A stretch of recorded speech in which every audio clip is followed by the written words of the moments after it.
వార్తల్లోని వివరాలు. స్థానిక సంస్థల ఎన్నికలకు ముహూర్తం దగ్గర పడుతున్న నేపథ్యంలో బీసీ రిజర్వేషన్ల అంశంపై చర్చించేందుకు ముఖ్యమంత్రి రేవంత్ రెడ్డి సహచర మంత్రులు కాంగ్రెస్ ముఖ్య నేతలతో సమావేశమయ్యారు. రిజర్వేషన్లకు సంబంధించి పిటిషన్ రేపు సుప్రీంకోర్టులో విచారణకు రాబోతున్న నేపథ్యంలో కోర్టు తీర్పు అనంతరం అనుసరించాల్సిన వ్యూహాలపై deputy CM Bhatti Vikramarka, PCC chief Mahesh Kumar Goud, BC సంక్షేమ మంత్రి పొన్నం ప్రభాకర్తో చర్చించారు.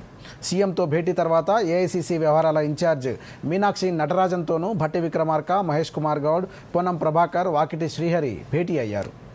బీసీలకు 42% రిజర్వేషన్లు తాజా పరిస్థితులను మీనాక్షి నటరాజన్కు వివరించారు. కాగా ఈ భేటీ అనంతరం డిప్యూటీ సీఎం భట్టి విక్రమార్క, మంత్రులు పొన్నం ప్రభాకర్, వాకిటి శ్రీహరి ఢిల్లీ బయలుదేరి వెళ్లారు. సుప్రీంలో విచారణ నేపథ్యంలో రాష్ట్ర ప్రభుత్వం తరపున బలమైన వాదనలు వినిపించడానికి సీనియర్ న్యాయవాదులను కలిసి న్యాయపరమైన అంశాలపై చర్చించనున్నారు.